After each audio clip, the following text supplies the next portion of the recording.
This is kind of related to our YouTube discussion today. Why do you say that the repulsive force was what was the creative factor? Well, there wasn't an attractive force because the no matter had been created prior to the Big Bang. So no space was there. There was no attractive force, such as with the black holes or what creates stars.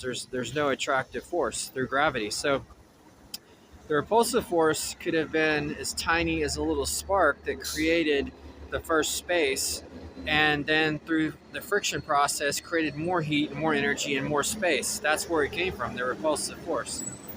So, interestingly, when you think about that, the first repulsive force came in and created that space, and then that led to the attractive force. The attract as space was created, matter was created. It had an attractive force that that worked against the repulsive force. So then they became something that worked in conjunction with one another to create the first space. That's what the quote Big Bang came from. But it wasn't a Big Bang.